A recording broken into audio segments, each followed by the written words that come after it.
Welcome aboard the Story Ark. I'm your captain, Kenny Mears, and let's take a voyage together.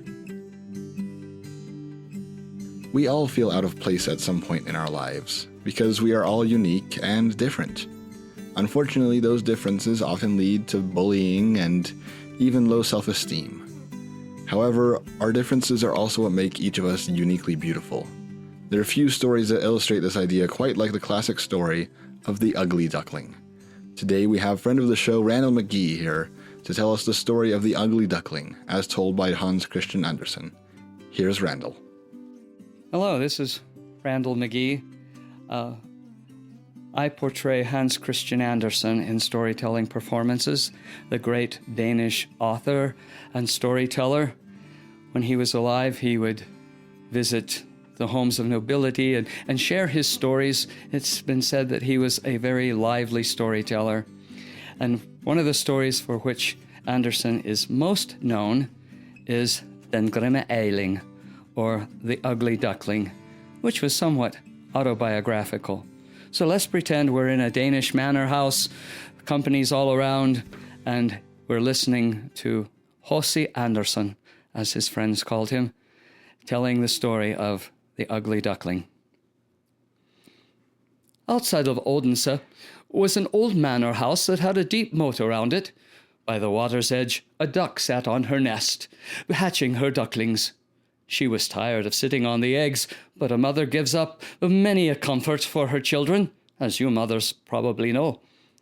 But at last, the eggshells began to crack, one after another. "Peep, peep," said the little ducklings. Their voices had not yet learned to quack. They were bright yellow and as fluffy as a dandelion when it's ready to fly away in the wind. "Quack, quack," said the mother duck, and quick as quick, they waddled out into splash in the moat. "I am glad you're all hatched," said the mother. "Oh, no, not quite all. The biggest egg still lies here. How much longer is this going to take? I am really rather tired of it all." She said that, but she settled back on her nest because mothers would do anything for their children, yeah? "Well, how goes it?" asked an old duck who came to pay her a call.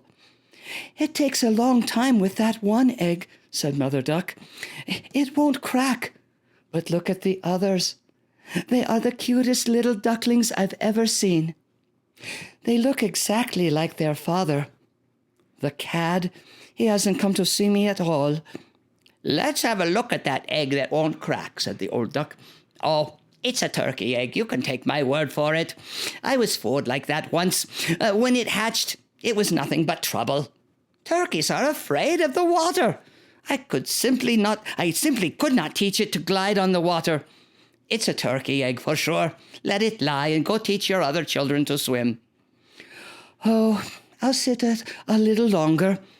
I've been at it so long already that I may as well sit here half the summer." "Well, suit yourself," said the old duck, and she waddled away. At last the big egg did crack. "Huh?" said the young one as he popped out. But he was so big, and he was grey with rather prickly feathers. The mother duck took a look at him. "That's a big duckling. He doesn't look anything like the others. Maybe he is a turkey. We'll soon find out." And she shoved him into the water by the moat. Well, this big hatchling took to the water like a duck to water. He glided like a gentle breeze over the moat. He swam circles around the other little ducklings from the nest. "That's no turkey," the mother duck said. "See how nicely he glides on the water. He looks a bit strange, but not too ugly if you look at him at a certain angle." For every mother thinks that her child is good-looking, don't they? That is where we get the expression, "He has a face only a mother could love," I think. I heard that a lot growing up. But I digress. Thus they sallied forth into the duckyard. Mother Duck wanted to show off her new family. "Walk straight, I want all my ducks in a row. That's what she said. See that old duck over there? The farmer tied a red ribbon around her neck to show that she's his favorite. Now, duck heads, of course you have duck heads, so bow your heads and say quack. They did as she told them. Quack, quack, quack. The old duck nodded in approval, but then, honk! She saw the big duckling at the end. The old duck cried out, "What an ugly duckling!" "He isn't so handsome," defended the mother, "but he's as good as can be, and he swims even better than the rest of us do. I hope his looks will improve with age. I think he will be quite strong, and I'm sure he will amount to something." The other ducklings joined easily with all the other ducks in the yard, but the poor ugly duckling was pecked and pushed about and made fun of by the ducks, and the chickens as well. He was the laughing stock of the whole barnyard. Things went from bad to worse. The poor duckling was chased and pecked at by everyone. Even his own brothers and sisters said, "Oh, how we wish the cat would catch you, you ugly thing." What sort of siblings are those? And now his own mother was ignoring him. Since there was no one there to care for him, he ran away. He ran until he reached the great marsh where the wild ducks lived. There he lay all night long, weary and disheartened. When morning came, 2 wild ducks flew up to have a look at him. "Hello there, friend," they said. "You're so ugly, we have taken a fancy to you. Come with us to another marsh nearby. There are some pretty ducks there we'd like to get to know. And you are so ugly that they will think we look quite handsome by comparison." How's that for an invitation? I've been invited like that myself. But no sooner did the two drakes take off from the water than bang, bang! Shots rang out in the air, and the 2 fell dead in the water. Hunters were all around the marsh. The bird dogs came, splash, splash, through the water. The ugly duckling tried to hide, but just then a big dog reared his head and opened his jaws.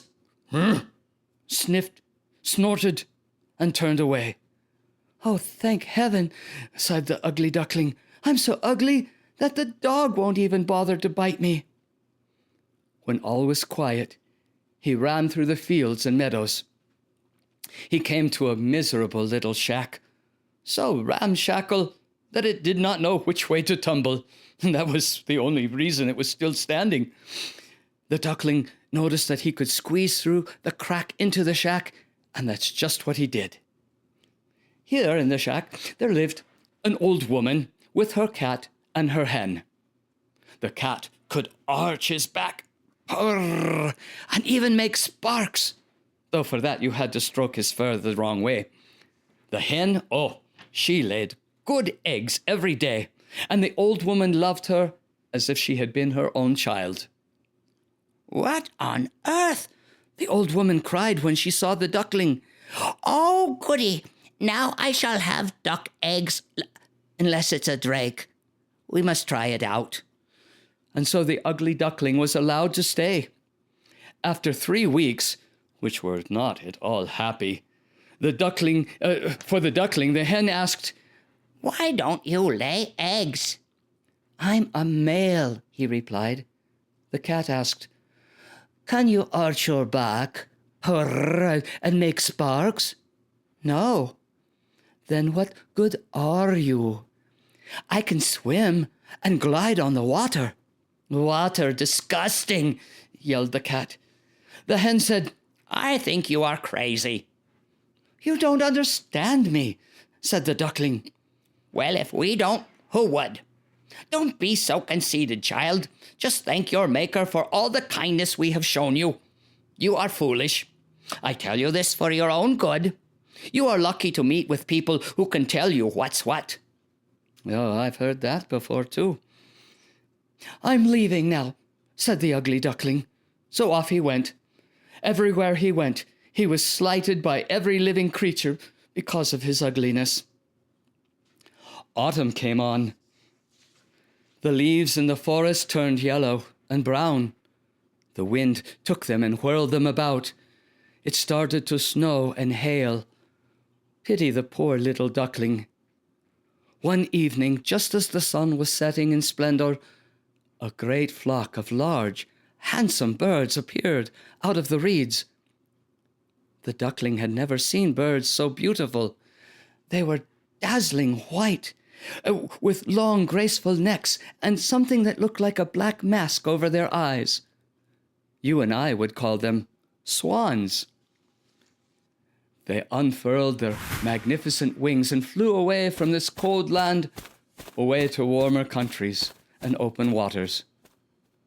The duckling did not know what birds they were or where they were bound, yet he longed to be with them more than anything he had ever wanted before. It was not that he envied them, for how could he ever dare dream of wanting their marvelous beauty for himself? He would have been grateful if only the birds would have tolerated him, the poor ugly creature that he was. Winter grew cold, so bitterly cold that the duckling had to swim to and fro in the water to keep it from freezing over. One night, too tired to move, he became frozen in the ice. Soon a farmer came by and broke away the ice from around the duckling with his wooden shoe, and he carried the duckling home. There the duckling revived, but the farmer's children, as children do sometimes play, were too rough and loud, and the duckling thought that they meant to hurt him. He was terrified. He jumped out of their hands. He bumped into the milk pail, splashing milk all around the room. The farmer's wife shrieked and cried, and then he fell into the butter tub. Push, push. And then he jumped out of that and landed in the flour barrel. Imagine what he looked like now. He looked like a duckling dumpling. Luckily, the door was open and the duckling escaped through it and into the bushes. Oh, it would break your heart to hear all the hardships the duckling had to endure during this cruel winter. Well, when the warm sun shone once more, the duckling was still alive among the reeds of the marsh. The larks began to sing again. It was beautiful springtime. In the pond before him, he saw 3 of those lovely white birds he had seen in the fall. I shall fly near these royal birds, and they will probably peck me to bits because I am so very ugly. But I don't care. It is better to be pecked to pieces by them than to be nipped by the ducks or poked by the hens or kicked about by children or suffer another miserable winter like I have. So he flew near and swam toward the splendid birds, the swans. They saw him and swam to him. He bowed his head when they came over and waited to be pecked at. But when he bowed his head, what should he see mirrored in the still water? He beheld his own image, and it was no longer the reflection of a gray, ugly duckling. He too was a swan. He felt all of his sadness and pain fall away from his heart. He now understood that all he had suffered only made him appreciate his new good fortune. The other swans swam all around him and stroked him with their bills. Little children came to the shore of the pond, and one of them cried, "Here's a new one!" And the others rejoiced, "Oh, the new one is the most handsome of all. He's so young and good-looking." The old swans bowed in his honor. He felt so very happy, but he wasn't at all proud, for a good heart never grows proud.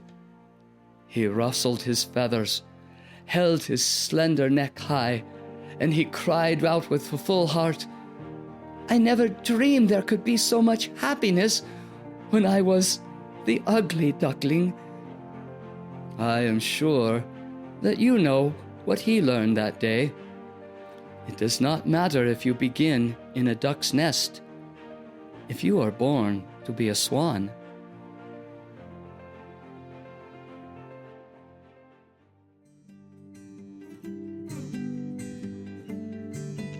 The Story Ark is a production of Food for Thought Audio.